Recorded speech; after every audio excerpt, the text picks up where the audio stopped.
Hello, hello. Welcome to a fresh episode of Mocca with Moiz. My guest today is a fashion critic, a fashion journalist, founder of the Mummies Club, and someone I'm very fond of personally as well.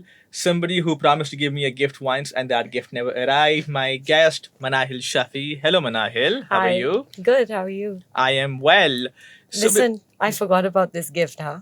It's okay. I told you not to bring it. Do. Sorry. Yeah. So, have you watched any of my previous podcasts? Yes, I did. You have. So, you understand that this is not a conventional podcast. So, the first question I ask you, I really hope you can appreciate the nuances of this question because it has a number of different shades and it's a little complex if you ask me as well. So, Okay. what I really want to ask you is, what's up? You okay. You were nervous? Yeah. I was like, when you told me that we're doing this, you said very conversational. Very and we're gonna conversational. have, and then the first question with nuances. Nuances, I yeah. was like, all right, I don't think I'm ready. Yeah. Okay. What's up? I'm so happy to be here, by the way. I'm happy that you're over here, by the way. Yeah. It's like, it's a good vibe. It's Yeah. very casual. Yeah. I was very nervous. Yeah. I think I told you that. You did. Yes, Yeah. yeah. Manahil also complimented me off screen. She said that I can make people very comfortable the first This time I is meet true. them. Yes. This is true. We've met for the first time. And We have. I don't get the sense that we are meeting for the first time. In Yeah. fact, I'm like, okay, let's talk, Yeah. Like, it's good to, we've known each other off Twitter. Yeah, that's But true. it's nice to kind of, Yeah. sit with you. Yeah, that's true. Same here, by the way. Thank you. So, Manahil, we've heard, and everybody who knows, knows about the Mummies Club now. So, tell us about the Mummies Club. What do you guys do? And yeah, basically, what do you guys do? What do we do? Yeah. So, Mummy Club started 3 years ago. It essentially started out as a Facebook community. Okay. Like you have many, many now. Started off just to be a place where we could all talk and talk about children and other things. Because a lot of times what we noticed on groups was you couldn't talk about anything other than children, which to me is bizarre because, I mean, children You're doing that 24/7 anyway. and then Yeah. to come on and that's the only thing you can talk Yeah. about. It just felt like we were missing out on a whole segment and section of stories and things and topics that we could discuss. So we wanted to be there to be a community where we actually talk. And then another thing that we really wanted to do was that it was going to be for anybody and everybody women who cared about other mothers or perhaps were working towards providing services for mothers.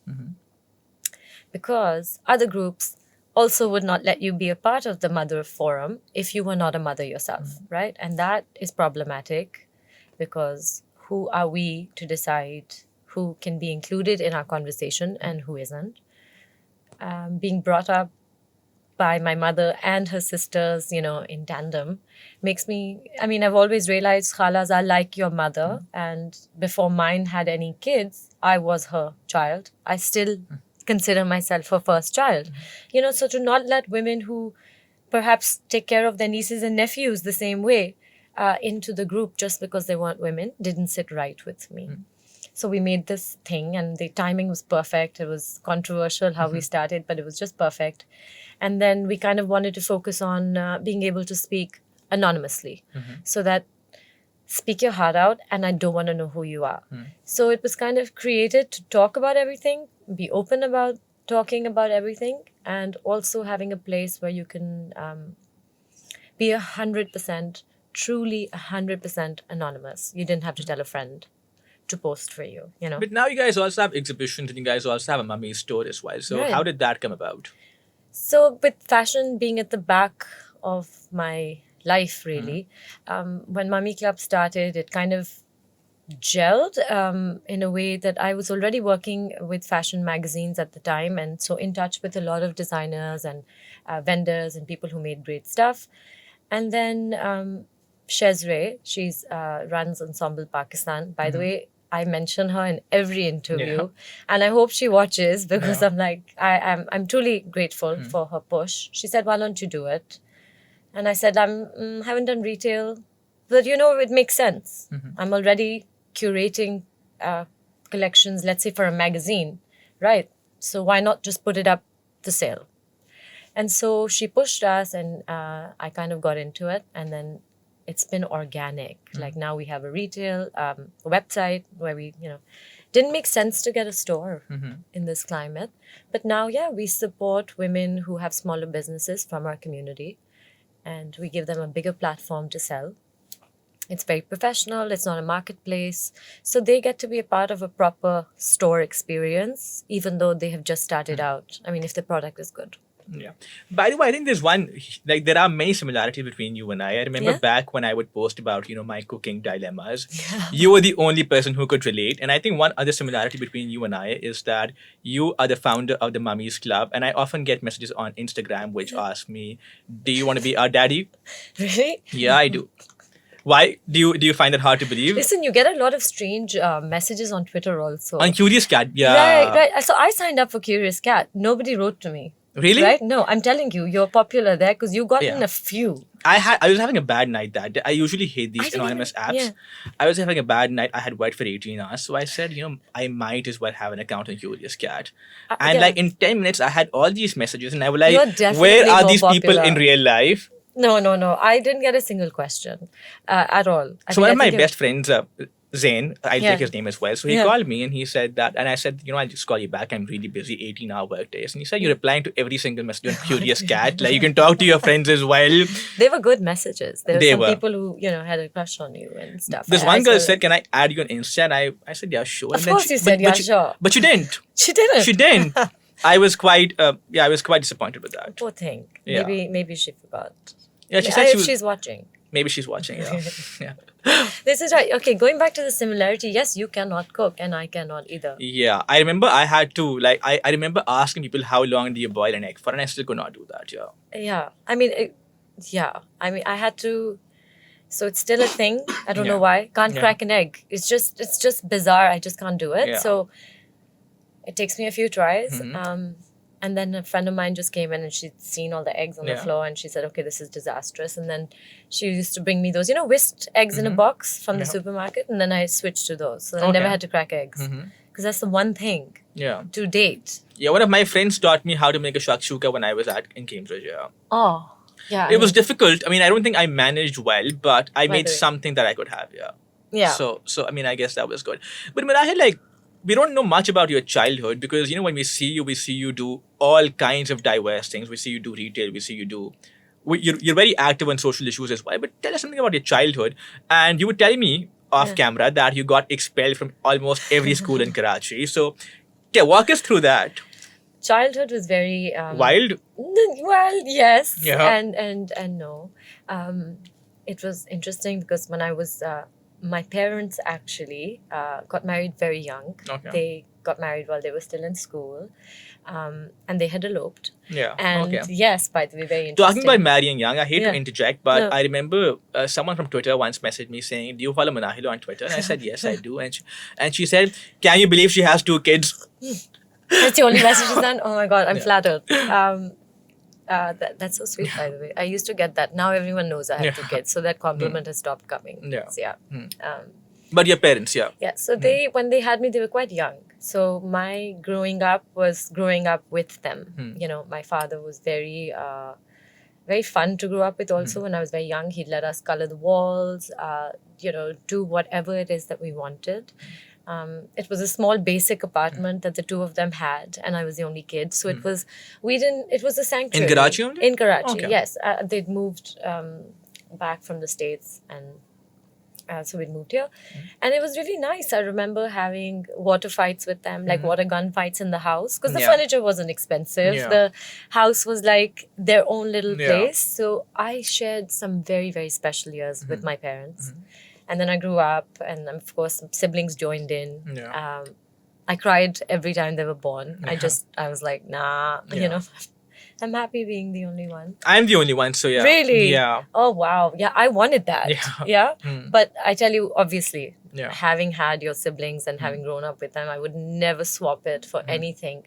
But growing up, or when I was having them join our family, I was like, no more. Like, I do not want another sibling. Very happy and grateful for them now. And throughout our lives, we grew up together as friends.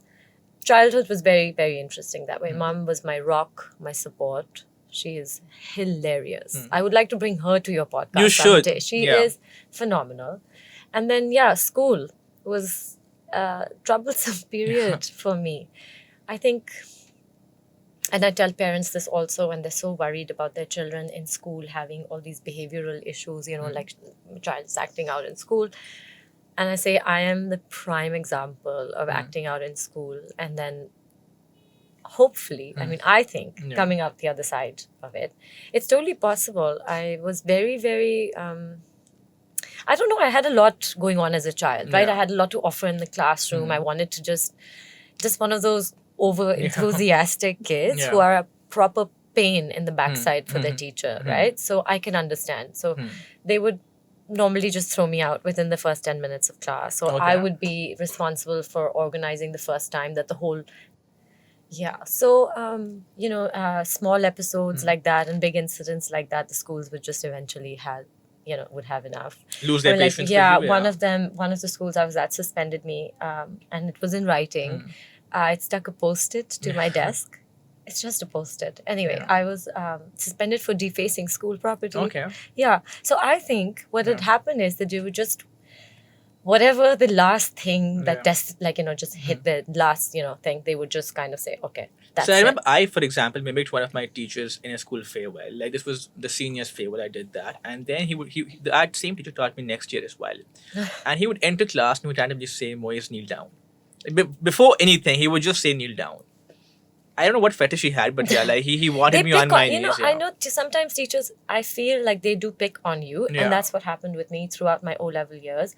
I used to have only one teacher. His name was Sir Farooq. Still remember him because he would come to me and say, if I ever opened a school, you'd be my head girl. And I'd say, thanks, because I was hearing that while I was sitting in detention. So it was like, wow, there's somebody thinks there's another side of me. And teachers make all the difference because when I went to Lyceum, suddenly I had all the support. Who taught? What subjects did you have at Lyceum, by the way? I had business, art, econ. Who taught you econ? Honestly, I can't remember. No, Dilnaz. Okay, no. So the teacher who taught me econ at Nixa was also at Lyceum before. Mrs. Faruqi. Is Mrs. Faruqi, no. Yeah, she was amazing. I didn't have her. No, I had her for 2 years. I loved her. I think she made a huge difference in my life. Yeah. Yeah, and they were so good there that like I was telling you when we were sitting, that I was part of the student council there in Lyceum, which is a huge deal because it's like 600 kids, 10 get chosen, and they are exceptional. I mean, they're all-rounders. And for me to have been one of those and wearing a black gown every single day, I was on a trip. Like I was on a power trip. I'm like, you're not allowed nail color. This is the first time I was like in a place where I was like the good kid, right? And goes to show really that if your teachers, just like yours would say kneel, mine would say, Miss Khan, please leave. And I'd be like, but I haven't done anything. So she'd say, but in 10 minutes you will. Right? So just out. So a lot of I've spent a lot of time in the school corridors, hallways, detentions, expulsion. A lot. Although I didn't think there was a need. I was just an overzealous child. And perhaps they should have put me in some sport or extracurricular activity, and perhaps I would have come out slightly better at school. Yeah. But by the way, I've noticed that you're also very active when it comes to a number of social issues. So I remember you were really active when it came to the TikTok ban. We also spoke about challenging the ban at one point. Yes, because you're my lawyer now. Right? You're the only person I think of. And another friend of mine, he's really told me to stop. Yeah. He's saying you're just what's that called, a frivolous litigator. So he doesn't, so now I've turned to you.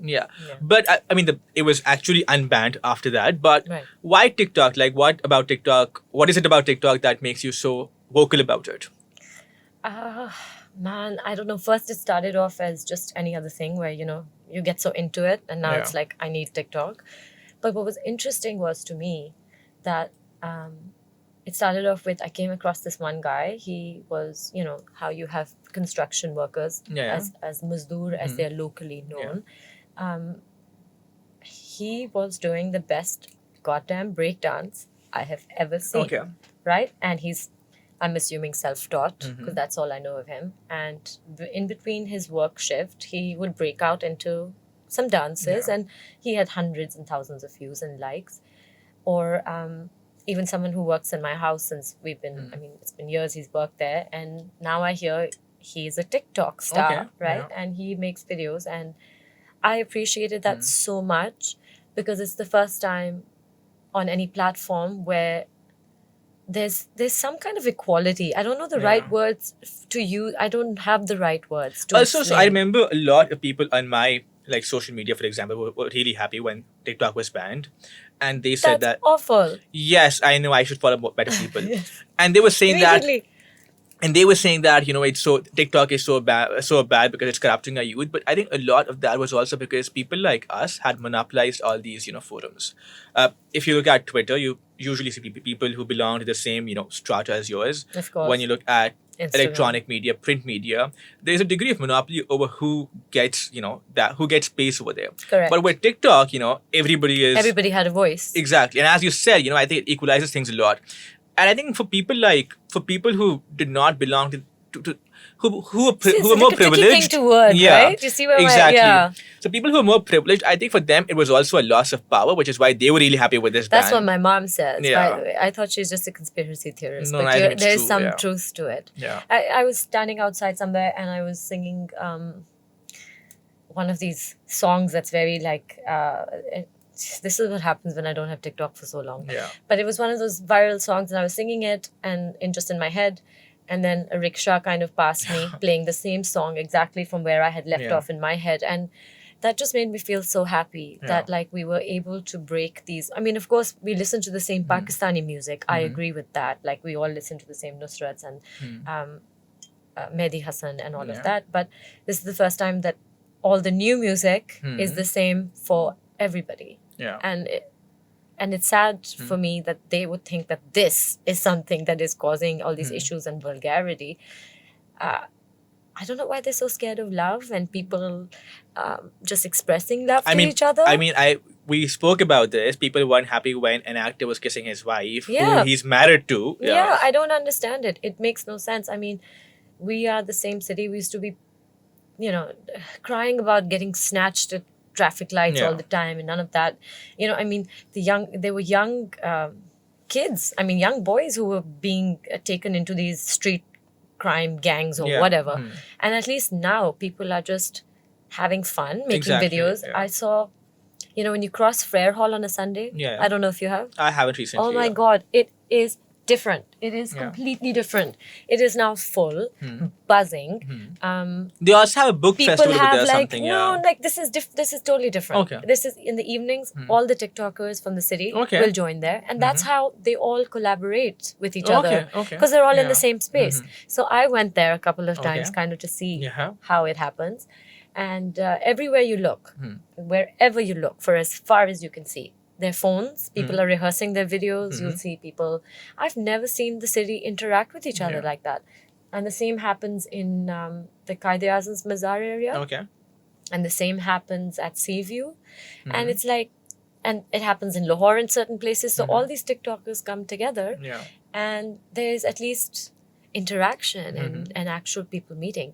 This upsets them. Yeah. Really? I mean, Yeah. I think that the dramas that we watch, I know everyone says it, but it's true. The dramas that we watch across these channels, I think those are more vulgar Yeah. than TikTok Yeah. material. And speaking about dramas, Manahyl, because you told me that you also been into filmmaking at one Yeah. point. And this is a question that I wanted to ask somebody who's involved with the media as well. What do you think about Pakistani dramas? Because a friend of mine, for example, was recently working on. She recently, posted this blog, and she spoke about how a lot of these dramas continue to reinforce all these norms. So, for example, in the past 6 months, we've had a drama where they've showed that a woman who accuses a man of harassment is lying. They've said that a woman who talks about domestic violence is lying, and so what do you think about these dramas as well? And do you watch, by the way, Pakistani dramas? No, unfortunately not. I used to watch them when I was expecting my children because that's 9 months and there's literally nothing to do. Yeah. So I had watched a lot of them.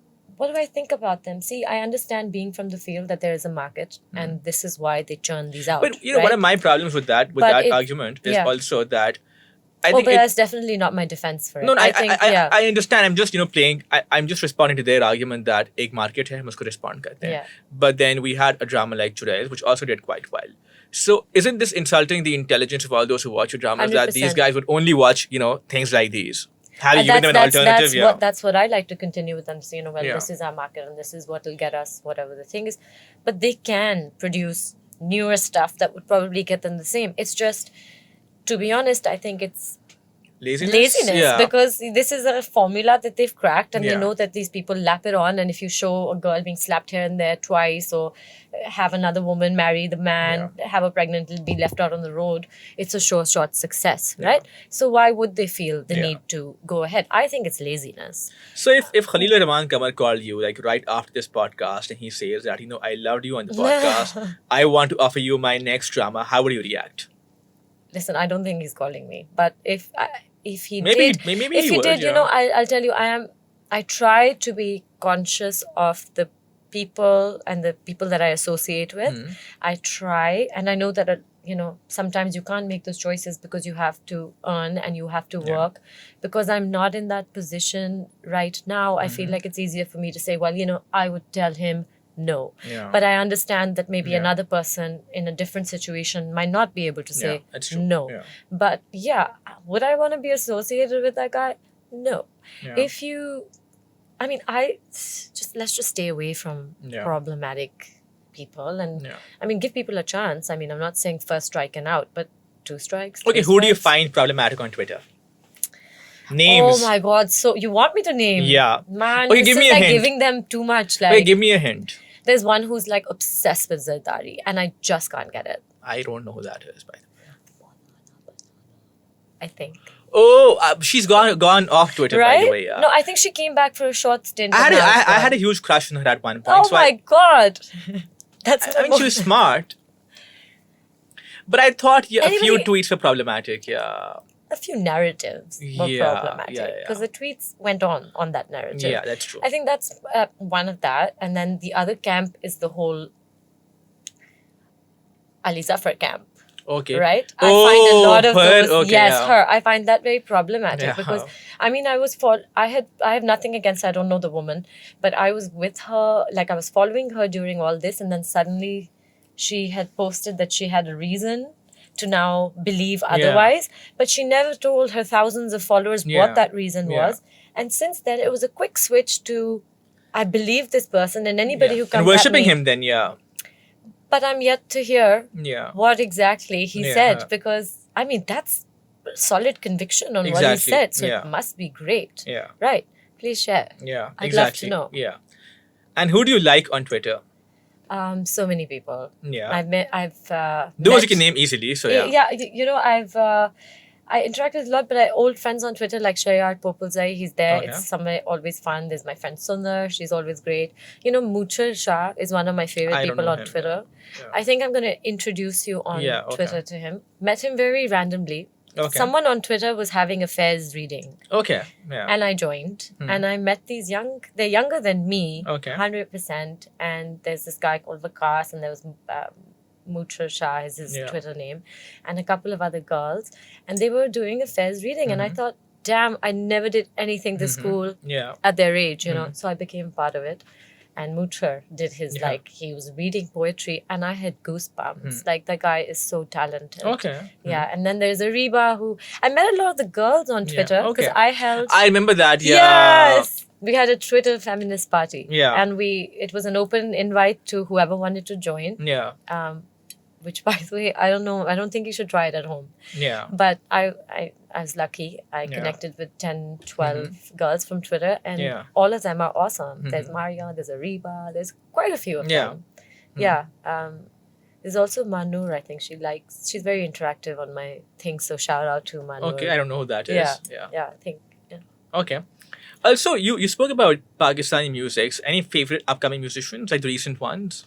You know, there's this guy that maybe you can introduce me to. Which one? He's a rapper, and I don't know his last name. All I know is his name is Iqbal, and I listen to his rap. I have no idea. There's a song called Dekhenge. So the recent ones that I followed, Hassan Rahim, obviously. Okay. I mean, I love Juna. Yeah. I haven't heard. You haven't heard Juna? No. Okay, that's very weird. Yeah? Once we're Okay. done like shooting this, You're gonna show- okay. yeah. And then there's this song I heard on the radio once, and I did not know what song this was, and I posted on Twitter about this. And then this really good friend of mine, You need to have Shazam, by the way. I do. Okay. And then I messaged this friend. This friend actually saw my tweet, and she replied. The song was called, I've forgotten the song's name. I'll tell you afterwards. Okay. It slipped my mind right now. But yeah. But I think Hassan Rahim, mainly like. Yeah. This Iqbal person, I've not really seen a photo or Yeah. no last name, but The his young rap stars is aren't very bad hard. either. Yeah, those guys are good too. Yeah. Iqbal's And stuff is also- more hard. It's Okay. more like, I feel like young stunners and all, it's still got a gloss of Yeah. of pop or Yeah. gloss of, I don't know how to put it, but it's got a gloss of something. Whereas Iqbal's stuff is very raw. It's Okay. very hard hitting. Okay. He'll bring up 1971 just casually. Okay. You know, just throw it in there. Do you And remember I that love dude that. who worked with Shehzad Roy in one of his songs? No. Oh, you haven't heard that song? Okay, I'll introduce you to that song as well. Yeah. Shehzad Roy, the only thing I think of is he just doesn't age. He doesn't age. There's a whole Twitter so Shehzad following Roy, on yeah, that. Shehzad Roy came up with this song a few years back. It basically encapsulated Pakistan's history in this one song, and there was this guy from Balochistan who would rap, Oh, and that was really good. Yeah, nice. I'm not sure if that was rapping, so to say, but it was really good. Yeah, Okay. Vasu. Yeah, Vasu, I'm gonna check it out because I'm really into local music. yeah, it was really and- good. Yeah. And folk and all of that. And speaking of local music, and because your dad, by the way, was also involved in the PSL with Islamabad United, where do you stand on the current PSL song? I love it. I love it too. Yeah. I love it. Yeah. Okay, because I love Nasibullah. Okay, so I'll be honest. Like I Love remember her. everybody was jumping on the Nasibullah bandwagon. I hadn't heard much of her before, but when I Okay. heard those vocals, I thought she was fantastic. Yeah. So Nasibo did a track with Talal Qureshi a few years ago, Okay. and I'm not sure. I think I had come across it, or he'd sent it, or something, and I heard it, and I was like, "Wow!" Yeah. I don't know if you've heard it. I haven't. It's Yeah. amazing. And people were playing it at their Mendis too at one point, which was great. And when I heard her, it was a rap kind of feel to that song, and that was the first time I was like, "Wow, this woman can actually do this." I mean, despite her previous experience in a completely different genre of music, she was doing so well, and I couldn't help but think at that point that, like, will anyone else other than Talal take her up on that opportunity to do it and give her that chance? And then by the time I heard the song, there had already been this whole thing that people were going anti her. So I couldn't. Okay. Yeah. They were like saying quite a lot. I don't know. I think Shoaib Akhtar started it. Well, Shoaib Akhtar is Something. also besties with Alizi, so Oh, right. Yeah. Okay, that makes sense. Yeah. But seeing her in a sari and you know, Yeah. saying Aaj Vekhega crowd Yeah. mera groove TV te, I'm Yeah. like, yes. Yeah. Yes, I'm going to watch your groove on TV, girl. I'm here for it. Like, Yeah. go for it.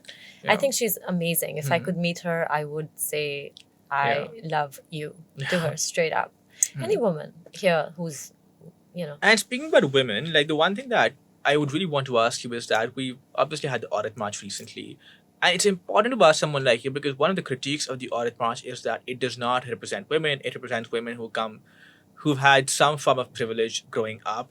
And I think like I know friends who, so to say, belong to privileged families, but they've also gone through so much. So for example, I remember when I was going to LUMS, one of my friends had gotten in as well and she could not go. So to the ordinary person, she might be more privileged than most women. But Right. I mean, she was smarter than me. She deserved that place more than me, but she could not go. Yeah. So how would you talk about your experience growing up as a woman in Pakistan, the things you could do, the things you could not do, and what does Aurat March represent for you? Aurat March is really important to me because I think it's just, of course, everybody has their own issues with it, but I think anyone going out and making noise about what we want and what we need, it's just once a year, by the way. So I'm totally for it. I would like for my kids to join at some point. I try and go every year. This year I couldn't make it. I was very upset about that. And this criticism about privileged people going and not going. Whenever I talk to, so if I'm, at the salon, you meet salon girls, and they are often very interesting to talk to because they are different than us in the way that they already have a career and they live for themselves and have a life much more independent than privileged people, so to speak, right? And when I was talking to them, they were like, but, I would like to go, but I don't know, I don't know if my salon would let me go or, what my family would think. We also represent women like that who cannot go, who cannot be there. I represent a much younger version of myself who would have definitely not been allowed to go, right? Growing up as a woman in Pakistan, it's And even now you read about you read tweets of people say that we lied to go to Arat March. Yeah. So it's not like those I women don't think have my father would take. I don't know. Yeah. I think that people have a different notion of what is actually going on there. Yeah. They don't understand that. Okay, if we just take that out, then this has actually been the only time these conversations have come out into the forefront, right? We never used to talk about women's issues so regularly before, and if they force people to do that, I think they've done their job and more. Very important to me to be a part of it. Growing up, my brother and I used to feel like there's a lot of difference between us, and there was. I wasn't allowed to go to overnight field trip, right? I used to hate it. But I'm sure he would have been allowed to go to overnight field trips and stuff. And people will say, well, that's not something worth marching over. But no, it should be a choice that you give to both your children, and rules should be the same. And if you care, they often say, we care about the safety of the girl. They also care about the safety of the boy also. Yeah. He's also just as much at risk. Yeah. So if you have a rule about get home at 8 o'clock, then it should be for both your kids. Because your rationale is that it's a safety के लिए है ना, तो फिर safety should be for both. And so I carry a lot of baggage with me. A lot of women carry a lot of baggage just because we go and where people have some kind of notion about you and they think you're privileged. You don't know anything about my life. You don't know anything about the next woman's life. Maybe she's here for someone who can't be there. And if you can't say anything nice, just don't say anything at all. And Manahyl, any political beliefs? Do you support any political party? I used to, and I've learned better. Okay, that's on that note, we would end this. And I think all that you said about the Audit March, I think there's not much we can discuss after that. And I hope that everybody who thinks that these issues, कि आप रात को देर तक नहीं जा सकते, these aren't important, needs to realize how important these are. And I think it's about time. It's not just about going out or staying a night extra. It's about making your own choice and making your own decisions. Thank you so much, Manahyl. And thank you for watching us. We will see you next week with a different guest. And Manahyl, this was the best episode I've had so far. Thank you for coming. Pleasure. Thank you.